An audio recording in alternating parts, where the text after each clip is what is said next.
Awareness package. Wife of governor sues for more sensitization from NGOs. Civil society for GBV issues in Akwa Ibom. Residents of Emeroke in East Noble local government in dire need of potable water, as reporter chronicles plight of residents. Mary Slessor Akanglo Foundation marks 1-year anniversary, donates to clerics, widows across church denominations in Akwa Ibom State. Plus House of Representative member empowers constituents. Stay tuned for details of these and other reports in a moment.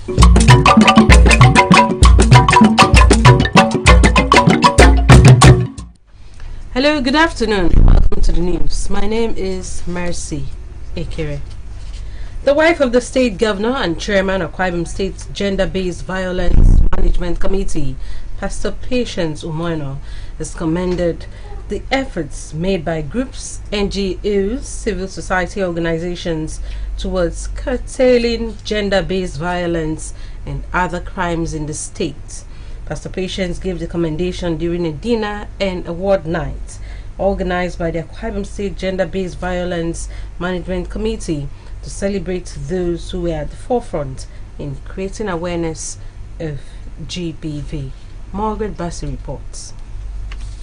From June 1, 2024, there has been an intensive campaign in the state to tame the tide of GBV, which is seen as a global problem. This campaign was at the instance of the state chairman of Gender-Based Violence Management Committee, Pastor Patience Eno, who on several occasions described the menace as a dreadful crime committed against humanity and affecting millions of people around the world. After the 1-month exercise, a dinner was held to appreciate the GBV team for sensitizing Akwa Ibom populace on the VAP law and dangers of engaging in gender-based violence. Speaking at the event, Pastor Eno commended members of the state GBV Management Committee, groups, NGOs, and civil society organizations for their efforts in creating awareness about GBV in all the corners of the state. The First Lady, represented by the member representing Oron Unoko State Constituency, Kenem Onofiok, stated that the awareness has assisted the people with relevant information on the content of the VAP law, emphasizing that ignorance of the law will not serve as an excuse when found guilty. The state deputy governor, Senator Akone Yayi, who was represented by the permanent secretary in her office, lauded the team for giving the campaign a wholehearted commitment and solicited that the advocacy against GBV be a continuous process as the effort is yielding great results. I sincerely salute the passion of our women and men against the scourge. The growing concern and opposition will substantially tame the scourge and deter prospective offenders. This is why, among other measures, awareness campaign stand out in the fight against it. Even available laws cannot be taken advantage of in the midst of ignorance. The Secretary, Akwa Ibom State Gender-Based Violence Management Committee, Barrister Memete, while thanking God for the successes of the exercise throughout the month, says survivors of rape and GBV suffer devastating short and long-term consequences to their physical and mental health. As such, members of the public should report cases to the appropriate quarters for the law to take its course. We have, in the past 3 years, responded to 1,467 cases, out of which 401 are rape cases, 118 are attempted rape cases, 520 are spousal battery. We have done a lot in translating our VAP law into Ekek, Ibibio, Oro, and Anam languages so that people can read and understand the VAP law. Goodwill messages were received from representatives of GIFA, Heartland Alliance, Zenith Bank and others who declared their commitment to keep sanitizing the state and bring perpetrators to book. The event featured presentation of awards and certificates to deserving organizations for their outstanding commitment to cap GBV. Margaret Bassey, Akbc News. There are basic amenities a man is supposed to enjoy throughout his sojourn on Earth. These amenities, which are natural and man-made, include food, light, infrastructure, conducive environment, and water. While some people in several communities are blessed with most of these goodies, others are striving to get the basic ones, like water, such as the people of Emeroke Kingdom in Eastern Obolo local government area who are still drinking water dug from the ground. Is this practice a custom or necessity? To answer this question, Ayano Paul visited Emeroke Kingdom to unravel the reason the people are still drinking water from the ground.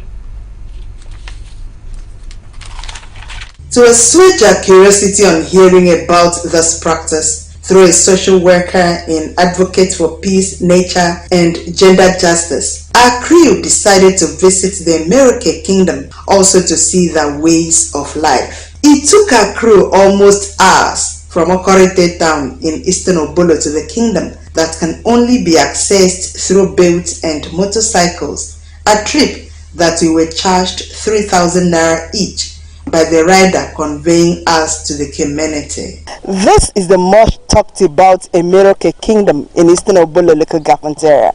The people here are blessed with natural resources like oil. They have fish in abundance, but they lack one basic amenity, which is water, potable water. On arrival, it was discovered that the kingdom is surrounded by the Atlantic Ocean and rivers, and the unfortunate news was that if we stayed late, the idea of going back may not be realized because of the nature of the ocean. The residents of Emeroke Kingdom, whose main occupation is fishing, speak Obolo language, Pidgin English, with only a little fraction speaking other languages like the Ibibio. Just as we were told, the people dug water in different places, and when asked why, they blamed it on lack of potable water in the area. It was learned that these people drink, wash, and bathe with the same water. Yeah, this is the water that we drink. I want to see this water, not during my time. It was here before I born. Because we don't have any other water now, we use the one we see. The only water is that salt water. You cannot use that one for anything. If you fetch this water in jerrycan in our homes, any child that go and play with that one that you fetch and keep, you can beat that child to nonsense. So we don't play with this water because this is the only water that, in fact, it is our gold here. We no get normal water. That's like this, as you see and so. Now where we dey drink, the children kwa. As I fetch and so, not to drink, bath, everything cook. Now we go use for. We suffer for water. Only rainy season when rain don't fall like that. For here now you go full, even all the potato go full inside, then go see the fisher. Now dry season, now when water dry season, the water go dry, then go begin to carry plates, the carry frog, as you they say so, frog there inside, you go the job. Even when we know that it's not clean, we don't joke with it because no good water around, that's why we drink it, use it for everything. The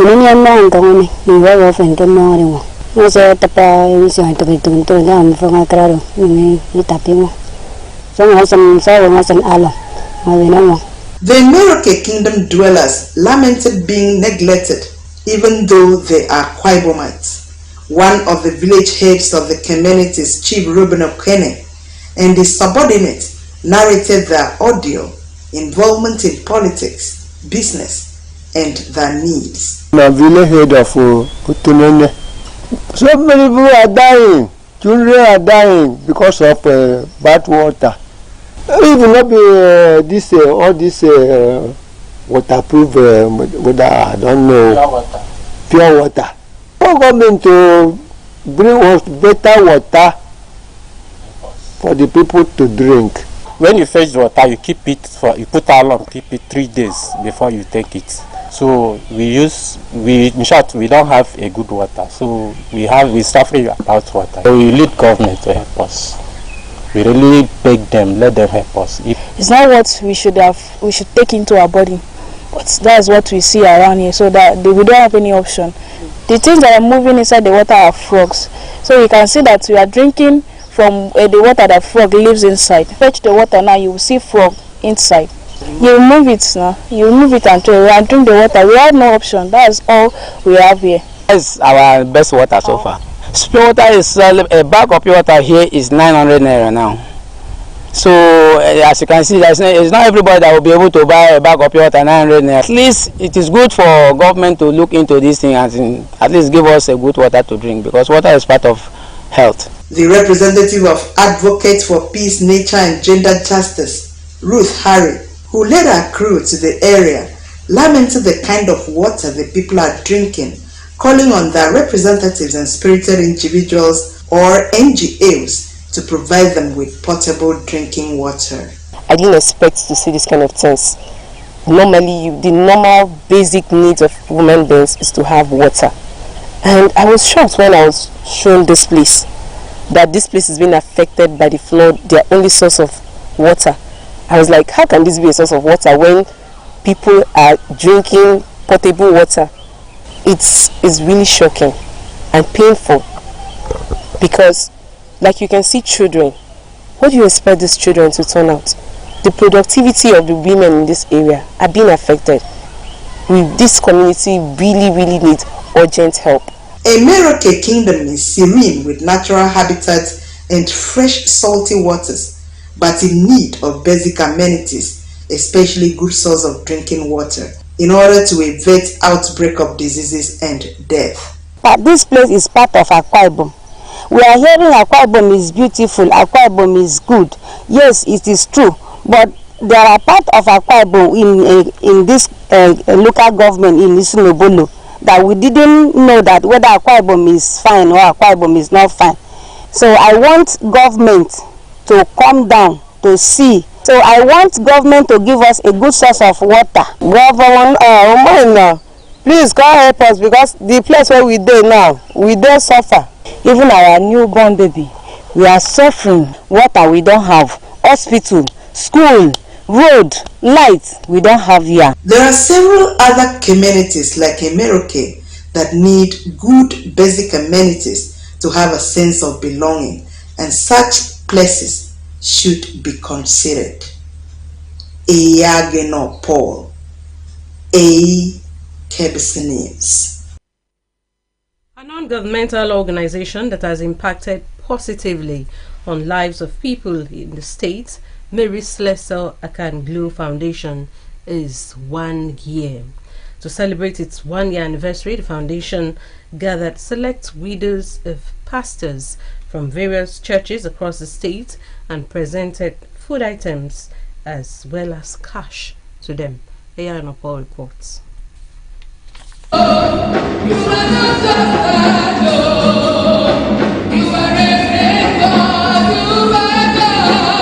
For the past 1 year, Mary Slessor Akanglu Foundation, which was unveiled June 28, 2023 in Akwa Ibom, has been touching the lives of the widows, multiple birth children, their parents, women, students, youth, and the less privileged. To mark its first anniversary, the foundation invited pastors' widows from across church denominations to the Presbyterian Church of Nigeria, Uyo Parish, Wellington Bassey Way, Uyo. Addressing them, the founder and president of the foundation, Dr. Glory, said God has been faithful for the past 1 year in enabling the foundation empower and touch the lives of different categories of people. Dr. Edith said they had to select pastors' widows to present them food and money as part of the anniversary of Mary Slessor Akanglu Foundation, and promised to continue touching lives. She lauded Governor Moino and wife Patience for their passion in ensuring the safety and well-being of Akwa Ibomites. And this 1 year, God has been faithful. God has used us to touch some lives. God has used us to create positive impacts in the society.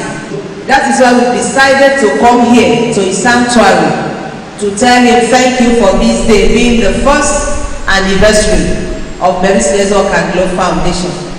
I want to thank God for sending Mary Slessor to this part of the world. The Chairman Board of Trustee of the Foundation, Dr. Kaniyena Kankpo, and Coordinator Mrs. Jane Essien appreciated God for the sustenance and His grace on the foundation to touch thousands of lives in just 1 year. It is not the volume of gifts that is important, but it is the love, the giver, and the heart to share the gift with you. Thank God, especially for His grace upon the founder of this foundation, Dr. Gloria. This is a woman that is poised to duplicate the good works of Mary Slessor at this point in time. Messages of goodwill from the Honorary Special Advisor to the Governor on Religious Affairs, Reverend Ndwese Kwere, Clerk, Abasibom Synod, Reverend Itorowo Johnny, the Chaplain, Mary Slessor Chapel, Reverend Edith James, pointed to the fact that Dr. Gloria has the gift of motherhood and the passion for giving. That is why I say that thing is embedded in her. Whether as a commissioner, whether as Dr. Gloria, she knows that she must do something for the less privileged. And I want to appreciate the foundation for this move. People who are far richer than her. But you see passion towards humanity. The Akwa Synod moderator of Presbyterian Church of Nigeria, Right to Reverend Theophilus Basi, at the event exhorted the widows on holding unto God. So you must think about why God has laid this body in your heart.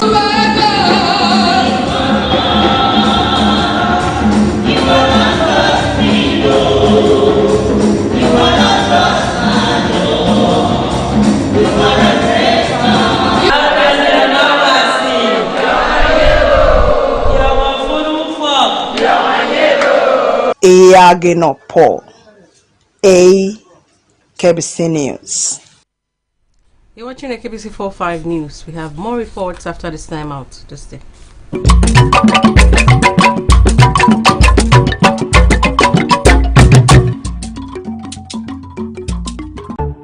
Akwa Ibom is truly a state in forward motion. With the advent of this golden era, we are driving entrepreneurship and creating employment for our youth with a Ibom-led initiative. We are alleviating pressure on the parents of our school-age children by providing them with free and compulsory education, school uniforms, shoes, and millions of exercise books. We are building model primary schools across the state. We have paid more than 16 billion naira in gratuity to retired civil servants and leave grant to teachers and local government workers. Our road infrastructural maintenance efforts spans all the 31 local government areas in the state. We are constructing dualized roads and bridges on multiple fronts. Also, we've constructed 20,000-seater amphitheater at the Unity Park, Uyo, to further drive tourism. Our RISE agenda is working.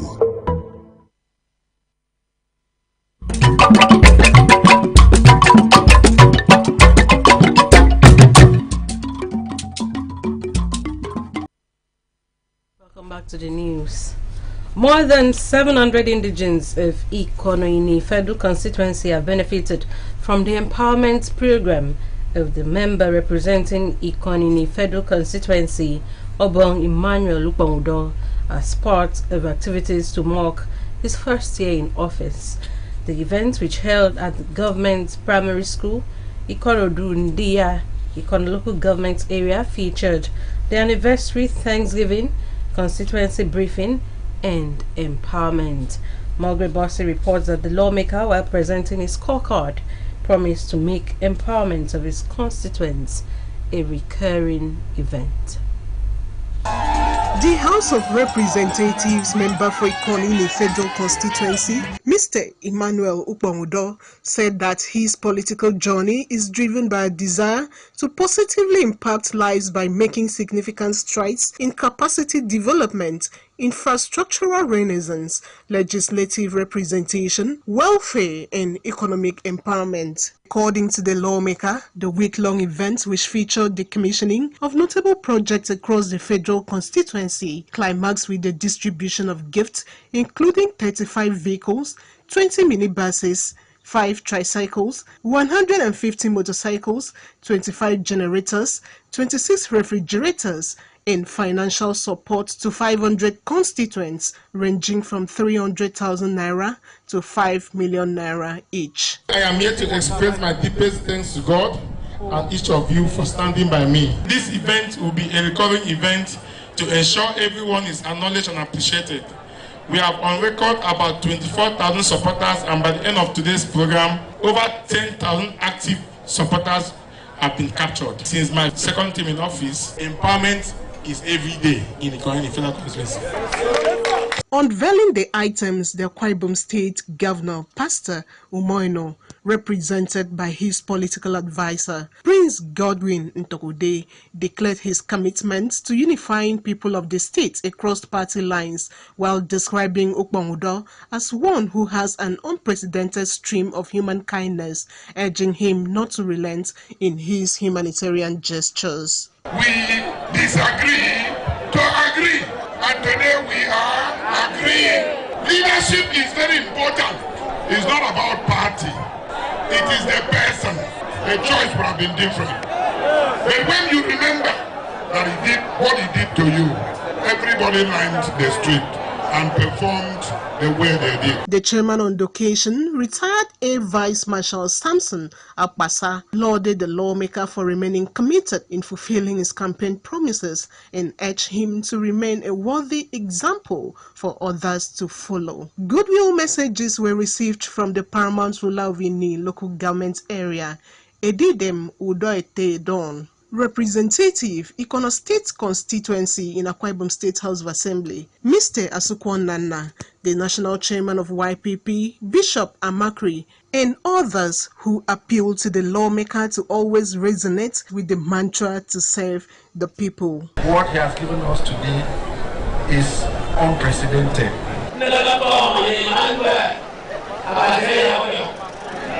I want to commend my brother, Emmanuel Ukpongwudo, for making this possible for the Ikonini people. Emmanuel indeed has a lot of political pedigree. This is the chairman of a committee that almost 90% of the members will queue up to attend his committee meeting every day.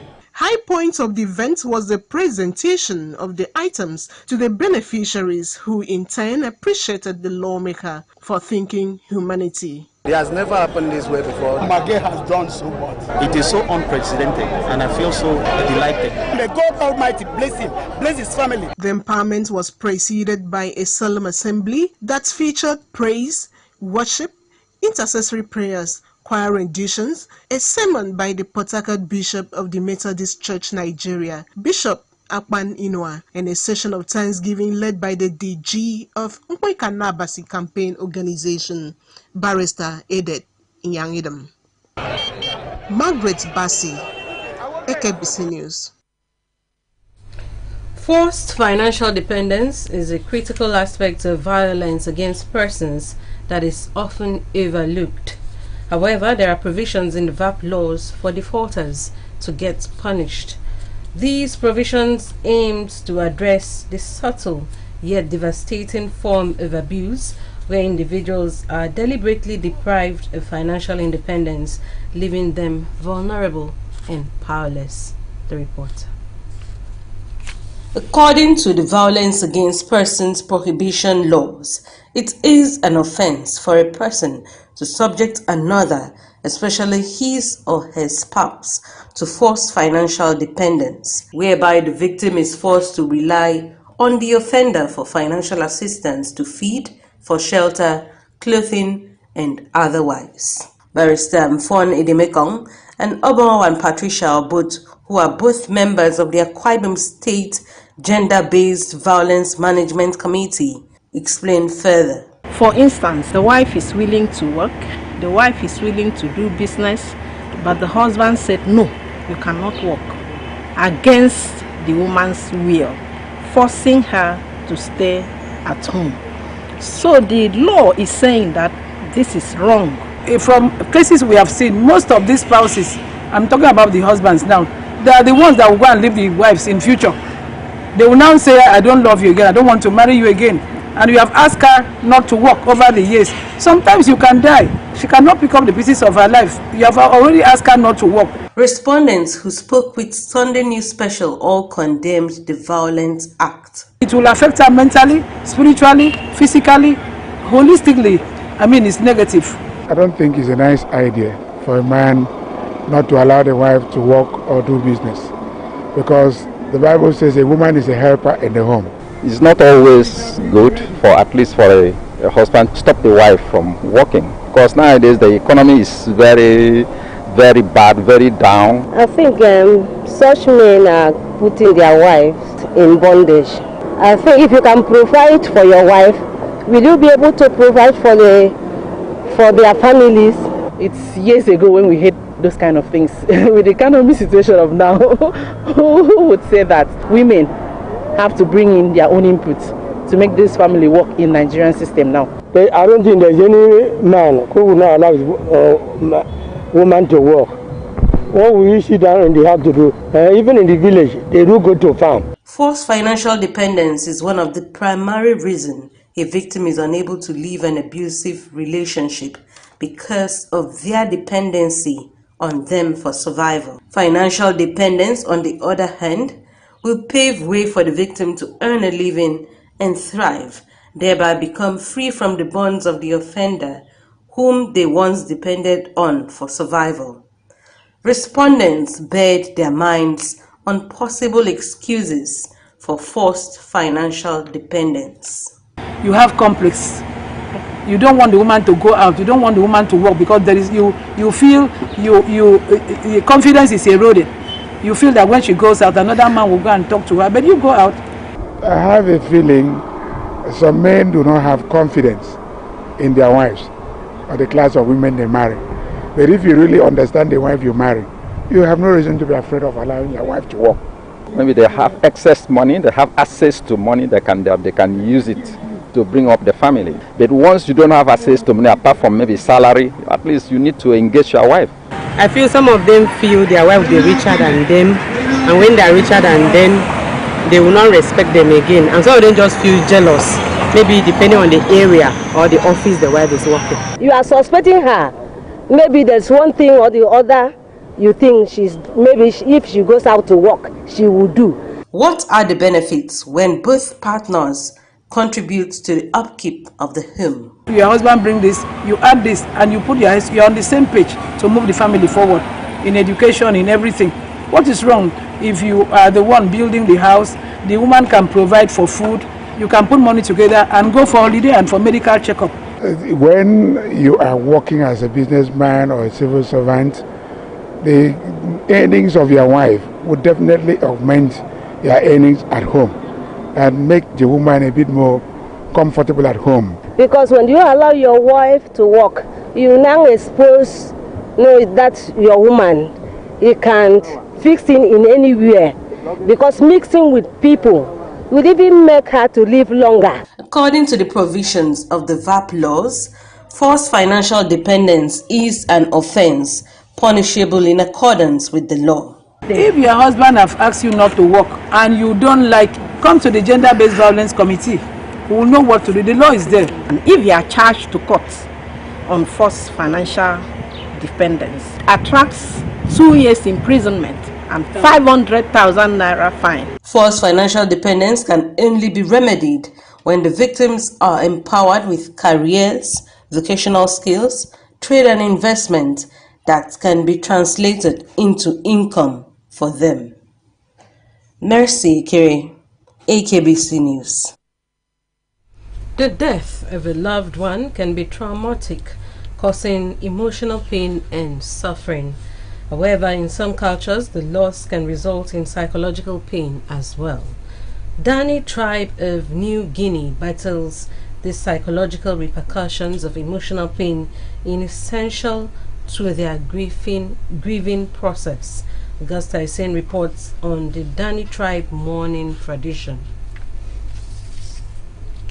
From shaving of heads to wearing all black to funeral, different culture have mourning practices peculiar to them. While some culture believe in the widowhood practice of washing the cups and feeding the water to the wife forcefully to prove that she didn't kill her husband, the finger-cutting mourning practice done by the Dani tribe women when a loved one dies is voluntary. Among the Dani tribe of the Papua New Guinea and Wamena in Indonesia, finger amputation may well be part of their marital vow. This ritualistic finger-cutting practice is notable among the female members of the tribe as a sign to represent their emotional grief with physical pain. Again, it is believed that the ritual wards off spirits of the death. So, till death do us part by cutting the fingers. First, at marriage, a man must cut off the finger of his right hand and present it to the bride as a dowry.